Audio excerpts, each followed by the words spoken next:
What's up, everybody? It's DJ Raymond Power 105.1, and this is The Power is Industry, home of new music and entertainment. This is my co-host right here to my left. This is my main man, Ahmed. You know what he said. He will be co-hosting and producing the show for today. And our guest today is the talented model, New York City's own, Tobias Truvillion. What's up? True. Assalamu alaikum, my brother. True. With no bacon. We're not eating no bacon no more, though. Hey, no pork on my fork.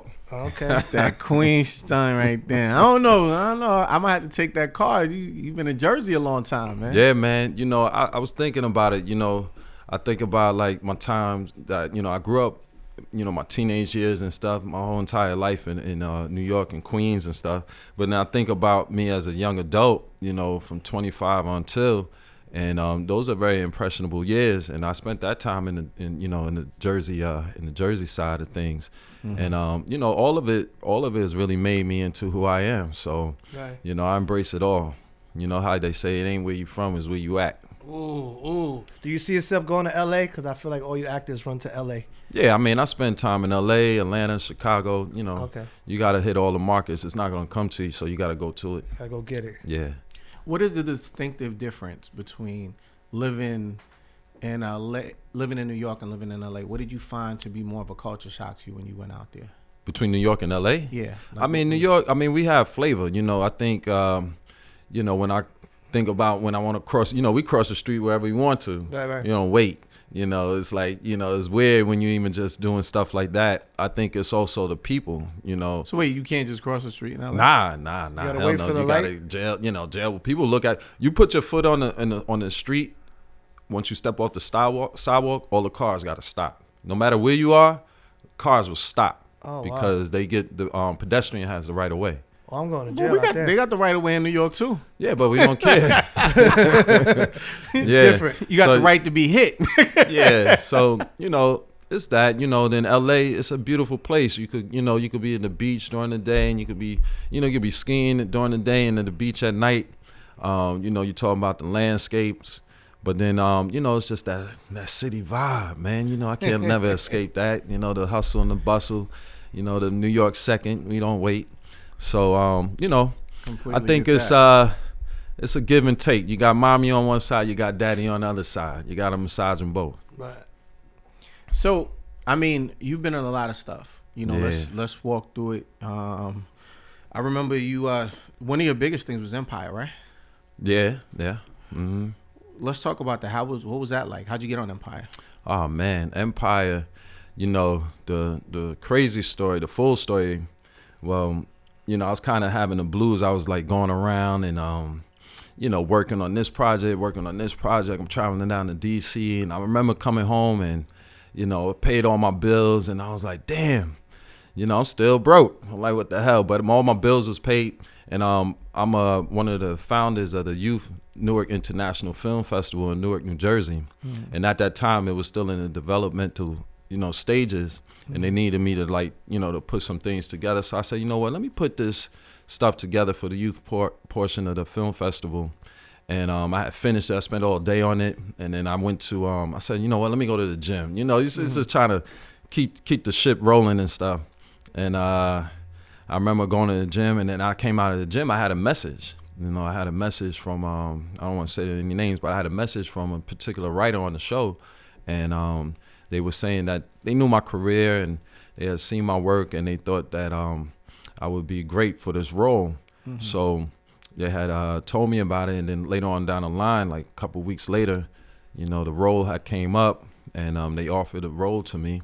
And I pretty much kind of, you know, I prayed on it, kind of talked to like all my friends and family about playing this character and stuff. Mm-hmm. And, you know, I just went on my faith, and then I said, you know what, I'm going to do it. And once I committed myself to it, I said, all right, I'm gonna, you know, knock this out. Okay. Yeah. But before that, you also did the joint with Will Smith and Yeah. I mean, you know, I've done Eva Mendes, right? That was her name. Yeah, just Eva brag Mendes. a little bit. Let the people know some of the things you've done. Come on, man. I mean, you see me. You gotta let them know. You know I mean, recently you can see me. Well, back in the day where we, you know, people got a chance. I started in the theater. You know, I started in the fashion actually. You know, I started as a model first, right? Yeah, back in I was a Ford model for a long time. Okay. You know, then I was like a Nietzsche spokesmodel for a long time. So you look like in those double XLs and Vibe magazines. I'm all through there. Then I was doing a lot of. So you weren't like an Instagram model. You was like. No, this is official. Like, tissue. yeah, Okay, yeah. A lot of people call themselves models in this decade. You know what I mean? Hey, man. They put on a wife beater and then they like, yo, son, I'm a model. Nah. Well, I was a professional. You know, I was getting paid. I was getting a check. Okay, that's a beautiful thing. We respect it. Yeah, so you know, I had kind of I was doing that for a while, runway, you know, bouncing around, and I wound up getting bit by the acting bug up in the National Black Theater in Harlem. And once I got bit by that bug, I was like, man, this is what I really wanted to do. So I just stayed on it, and you know, people really got a chance to really, you know, I was doing a lot of regional theater and doing a lot of like music videos and stuff like that. But then when people really got a chance to see me was on One Life to Live, and they kind of started really seeing me more. And then I was like all through your Fantasia videos, from You're Doing Me to Free Yourself. You know, I did the Heineken commercial, the Double Nine commercial. I did the Reebok classic commercial with Fab and Eve. Okay. You know, you go back, you know, you see me all through all that stuff. And it just being a working New York actor, you see me on White Collar, you see me on Blacklist, you see me on Blue Bloods, you see me on what else is out there? That's great. That's a Chicago lot of work PD, right there. Chicago PD. You know what Ahmed's gonna ask you for right Person about now? of interest. He's gonna ask you for a loan right now. That sounds like a lot of money. Hey, you know. Oh wait, you did Brooklyn's Finest too, right? I was in Brooklyn's Finest with Don Cheadle and Wesley Snipes. Woo. You know, Hitch, talking about Hitch. Coming up more recently, you know, I just worked with Jill Scott on First Wives Club, and you know, I got this really dope ass film coming out too called Equal Standing. But you know, just being a working New York actor, you know, you do all the episodics, you do all the theater work that you can. Try to land some independent films, and you know, that's like, kind of like the natural course of a hustler, of an acting hustler, professional hustler, and type of New York actors that get a chance to, you know, be seen on film and television. So, is there any roles you turned down? You know, I don't think I ever been in the position of turning down any roles. Right. You know, I've gotten to a point where I've had roles that have been offered to me, and things that I might not have auditioned for. But I don't think as a creative person, it's always about trying to tell some dope stories. And as an actor, you're mainly fitting a portion of the story. You're not telling the entire story. So it's just about fitting in. And you know, when you get a chance to be a producer and stuff, then you get a chance to really tell the stories that you want to tell. So as an actor, you got to get in where you fit in, because, you know, being a man of color and, you know, being a person in the industry, you know, this ain't a place to be turning down no gigs. Nice. Yo, what happened? This shit was dope. What's that? And BET, man, you know, they don't really put out, I'm gonna be honest, man, I don't feel half of the stuff they put out. Okay. But you did that joint is it In Contempt? Oh yeah, In Contempt. I always say Contempt, but it's the proper language. In Contempt. In Contempt. Yeah.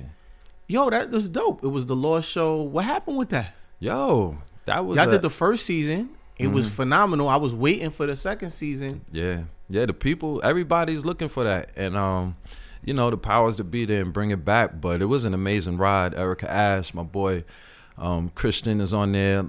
We had some really talented actors from Canada, because we shot it up in Toronto.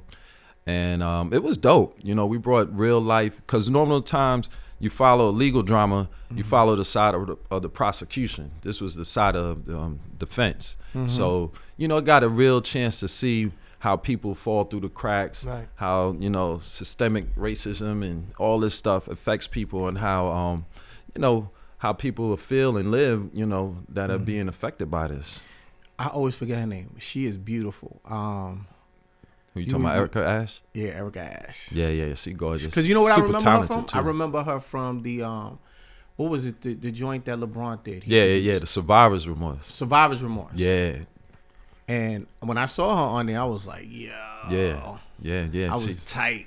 Yeah. She's super talented and so much fun to work with, man. Yeah, she seemed cool. Yeah, she is. But yeah, you know, BET's been really great to me. I just did a Christmas movie called Holiday Heist that was out this last Christmas season.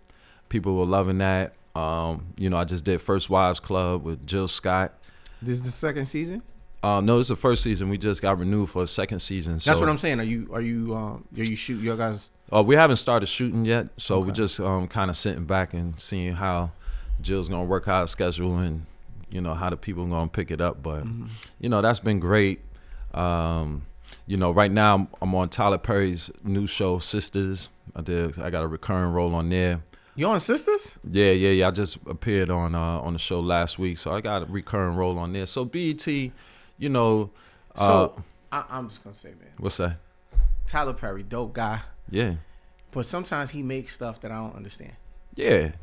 And it's like, have you seen The Oval? Though I seen some of it, yeah. So you're in his joint, so I'm not really gonna. I could touch on it. This is my opinion. I don't like it.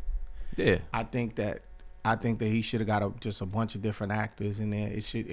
The concept is good. I just don't really feel it too much. And I'm not asking for your thoughts on it. I'm just telling you I don't really like it. Hey, look. Tyler Perry, listen, you're a great producer, man. Yes, he is. I don't understand that. I mean, I just think he needs to step it up with that one. Hey, man, like I say, it's a thing about, one of the big things with TP and that I dig about him, he's it's like kind of giving you the inspiration. He's like, yo, I took it from here and I'm here now. And if I could do it, you can do it. So it's that kind of thing. Like, we have plenty of options, even like right now, me being here with you, of telling our stories and how we want to do it. But the real deal, like regardless of the, the narrative and that, is the people, man. I'm telling you, when you look at all them black DPs and the black writers and the black PAs and all the people people of color that's behind the scenes and running it, and then you look at the property that he owns and how he's making it happen. He built like a White House or something. Yeah, he built the entire White House. I mean, much respect to Mr. Tyler Perry, man. That really is a game changer, man. When you see all these brown faces doing things behind the scenes and getting the experience professionally and making it happen and being able to pay their bills and take care of their family. I love him, man. I love him. For real. I hear you, It's got to be inspiring to see that. Definitely has level to be of success. inspiring. Oh, it is. It really is. His thing is like, just a mustard seed, and it's the real deal. And it's like, owning 330 acres of Confederate Army, it was a Confederate Army base. He owns that land, and just looking at everything that he does over there is like really, really amazing. And you gotta, I got a firsthand experience of seeing him and seeing how he operate. And I went to the Tyler Perry opening, and that was, it was amazing. I was there. It was like the Wizard of Oz and Wakanda came together, and it was like, I was like, wow. I mean, I'm still vibrating off of that experience. Being around all of that black excellence and just experiencing all that. It was an amazing experience. Talk about your role on First Wives Club.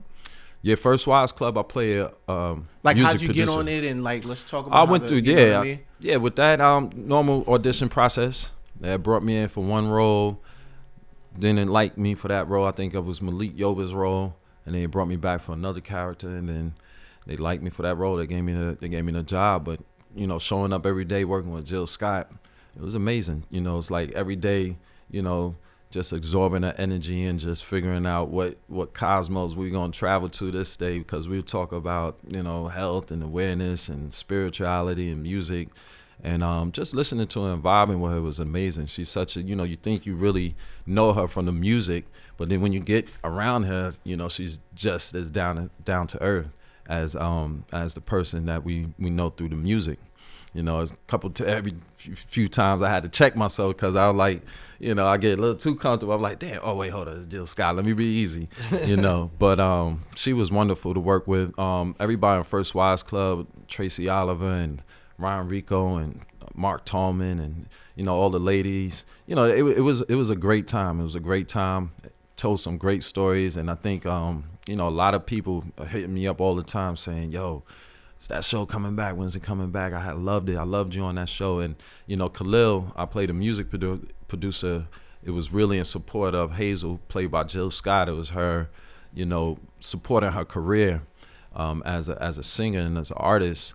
And her husband, her ex-husband, played by Malik Yoba, was like kind of the guy that was kind of like, pushing her to the side for some of the younger artists. But Khalil really believed in her and wanted her to succeed. So, people really responded to Khalil, and they looking for him looking forward to seeing them again.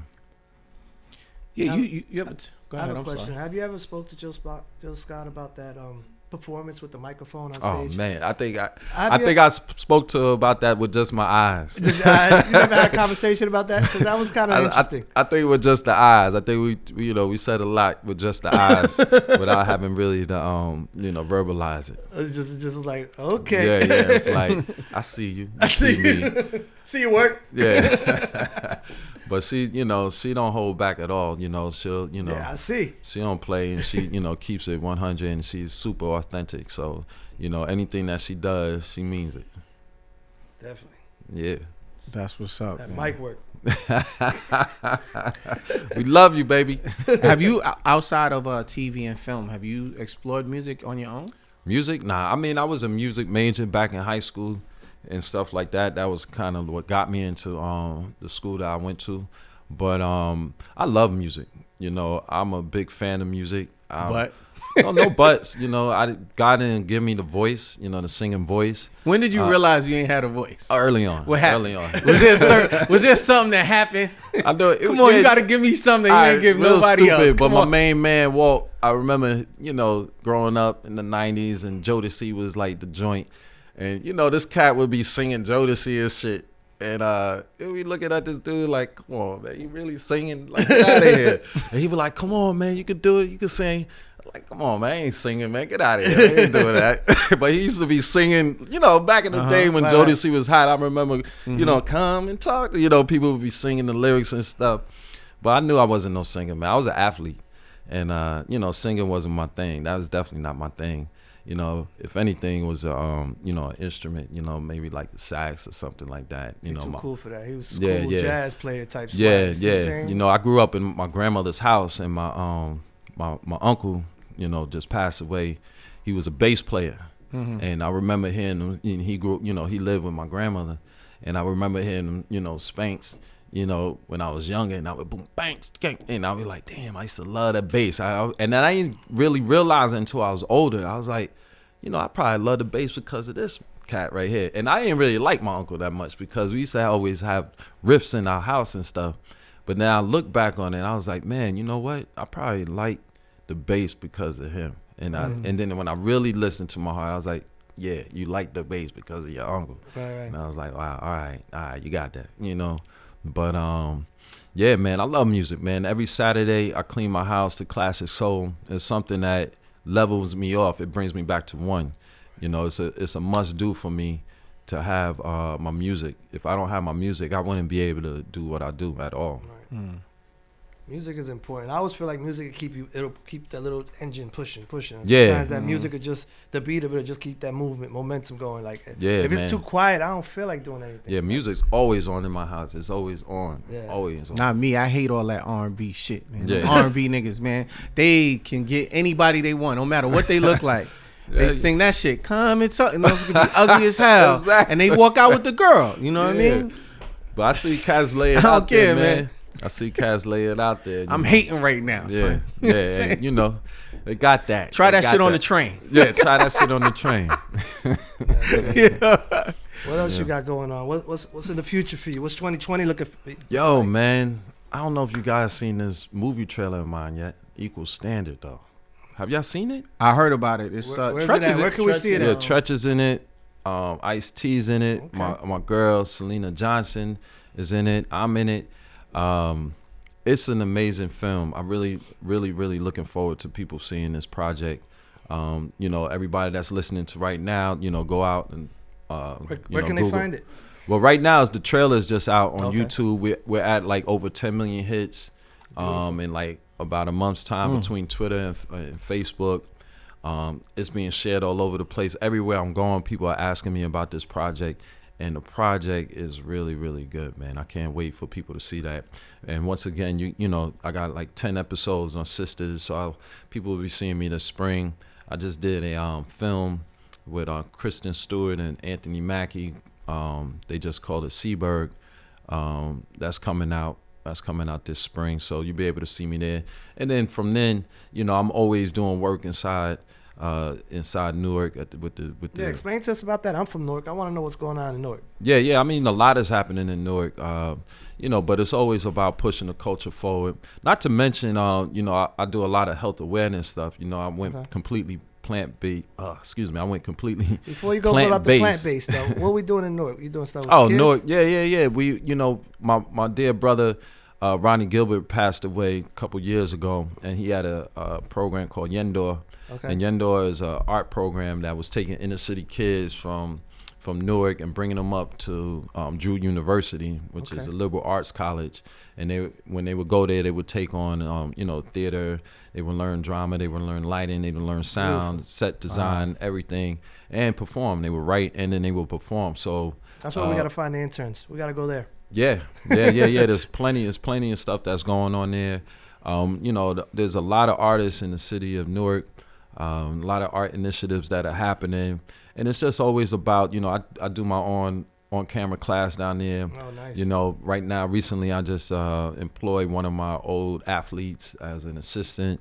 So it's all about, pushing the culture forward. It's always about, sharing, and it's just, just about, being one with everybody and making it happen. And, the mayor, Raz Baraka, he's been doing a lot with the city, and the city is really on the move. There's a lot of redevelopment that's happening. There's artist communities that's building up, artist spaces that's coming up. I heard that they're doing some stuff with some abandoned buildings, and they're talking about putting like artist galleries in it, and almost kind of like with the readmittance initiative that you're doing, where like, people that are coming home, they'll have a place where they can actually garner some skills, find their way back into society. So there's all these kind of programs that are happening. And not to mention just on, like on the community side, there's a lot of health awareness stuff that's happening. There's a ton of things that's happening. We can get into the plant-based stuff now. We can talk about it. Yeah. You and the world have become one. Yeah. You and the plants have become one.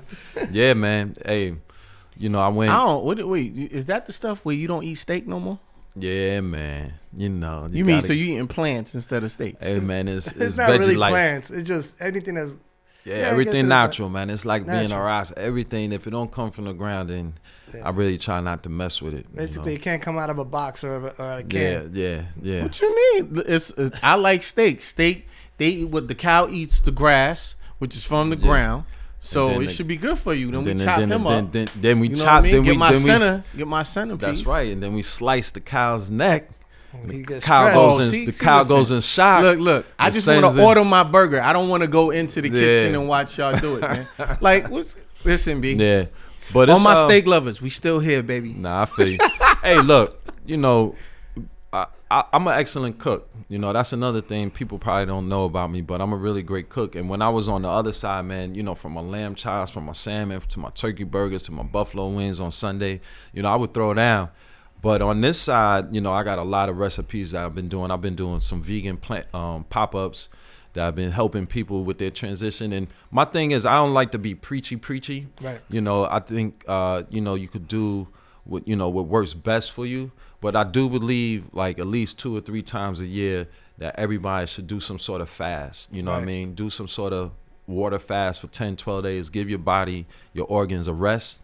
You know what I'm saying? Back up off the alcohol. Give it a rest for a moment. Just so that back up off the alcohol? Just give it a rest. Wow. Give it a rest so your organs could rejuvenate. Right. So that they could come back. And then if you go back into what you need to do, then that's fine. But I do think every a couple times a year, people should do some sort of fast just to give your organs a break. I got a very simple question. More liquor for me. I got a very simple question for you. Yeah. What'd you have for breakfast? All right. What I ate for breakfast today, I do this thing. It's like pretty much almost like an oatmeal. I have like my rye flakes. Then once I get the rye flakes, I take the burro banana. Mm-hmm. I don't use regular bananas because the burro banana is most closest to the original. Okay. The bananas we eat are hybrid bananas. So what happens, that shit don't assimilate to your body correctly. You don't get everything you're supposed to because it's man-made. Is it man-made. like organic bananas we're getting, or is it something else? The burro bananas had the seeds. We want fruit that got seeds in them. Oh wow. You ain't got no seeds in it, God didn't make it. Oh wow. You know what I'm saying? So I can't eat organic banana? But I take the burro banana, I put the banana in there. I sweeten it up with some date syrup. I'm using natural sweeteners like that. And then I'll take a hemp seed. I put the hemp seed on top, and then I'll use like a nut milk or something like that. And then it's oatmeal. And honestly, it tastes better than regular oatmeal. It sounds good. I can see it being sweet. Yeah, it's hitting, man. You know, I'm doing some pop-ups, man. I'll invite y'all out. Yeah, definitely. No matter, yo, I'm a really good chef. Y'all gotta have me come up here one day and do some stuff for y'all. And y'all on the vegan, you know, vegetarian side, and I'll blow your mind. Y'all be like, okay, this shit is pretty good. So you're gonna cook plants, basically? It's not plants, vegetables. Just plants. He just heard what he said. Yeah, we're cooking vegetables. You know what I'm saying? Sound like plants to me. Yeah, you know. Same So if it's difference. not plants, why they say plant-based then?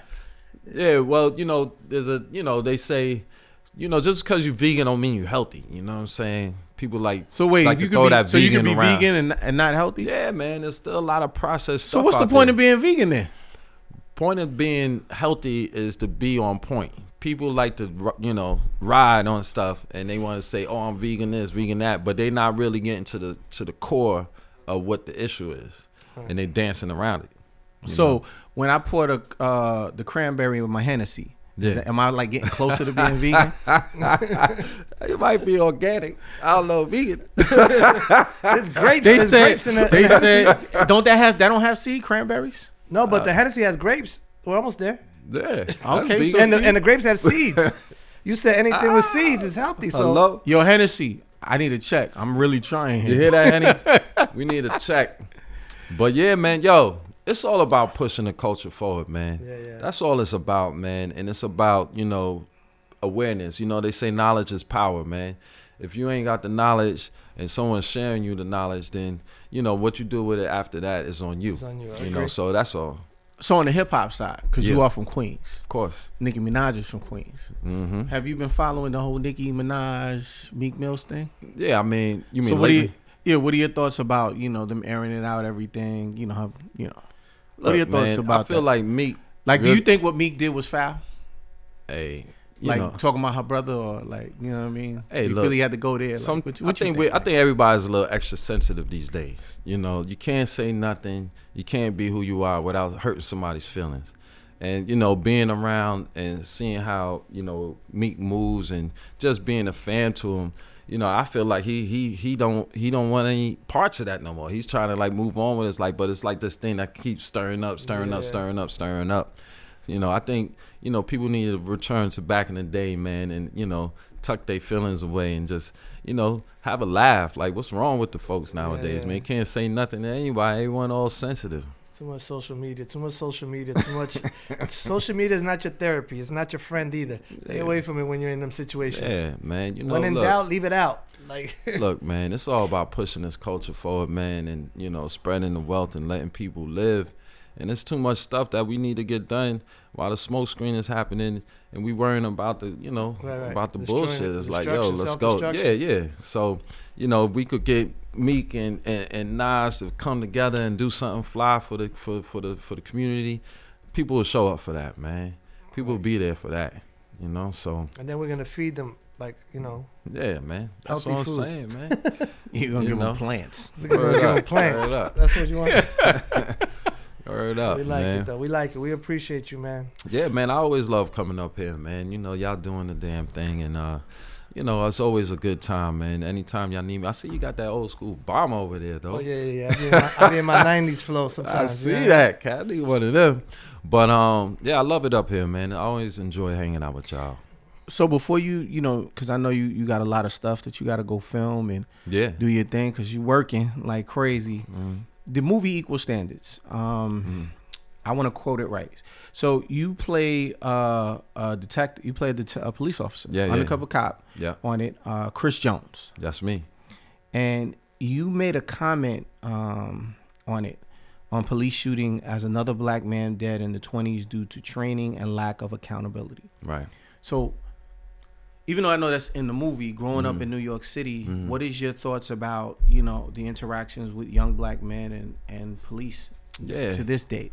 Hey, you know, do you feel it's better? You feel it's worse? I mean, I think it's a case by case. You know, each individual is a little bit different, and you know, it's sad, but we have to condition, you know, our young men how to deal with, you know, police authority, you know, in this world.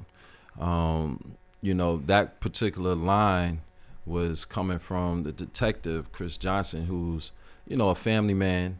You know, he took the oath to be a police officer. So he stands by his oath and his choice that he made in his career.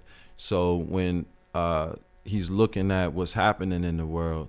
You know, he's perceiving this thing that, you know, people got to do better, that the training, that the officers that are coming into the neighborhood, they're not familiar with the neighborhood, so that they don't know how to react or, you know, deal with the people that are there in the neighborhood. So I think that's what that line was trying to say. I think it's very important, you know. There's a ton of stuff that's happening a lot. Even we're probably gonna do a screening. We're gonna actually have a screening in Newark, New Jersey, and we're gonna have, you know, some community organizations.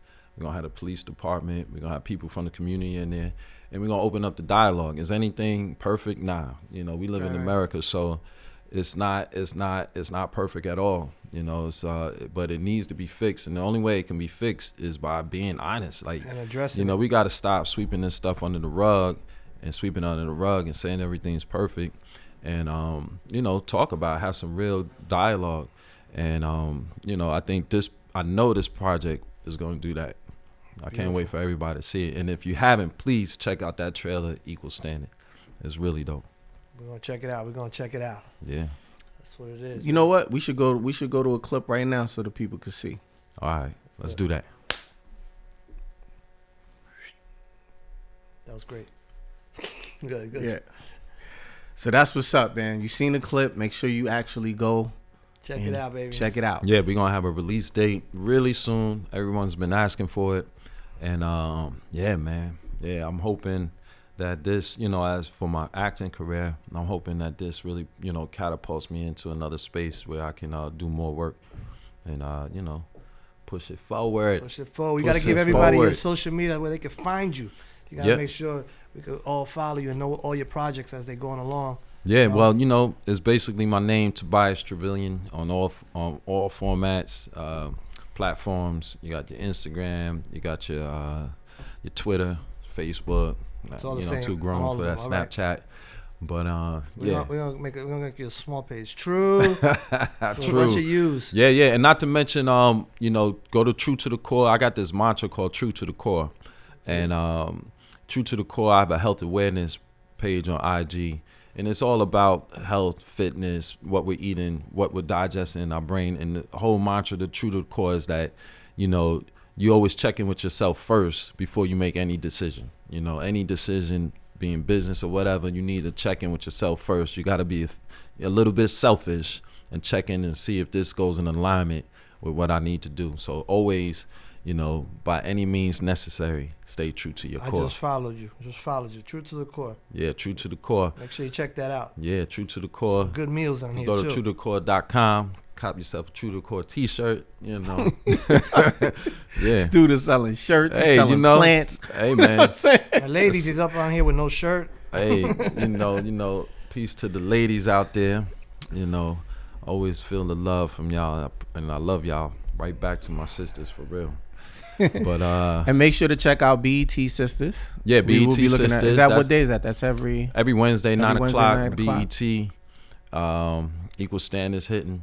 See, I watch everything on demand because I don't be having time to like catch it there. Yeah, go on demand, catch an episode of First Wives Club. Thank you to everybody that gave me so much love for my Christmas movie. It was a lot of positive responses on that. I was very shocked with that one. But yeah, man, I'm here. I ain't going anywhere, and get out my way. That's what it is, man. Thank you for coming out, man. Word up. Beautiful.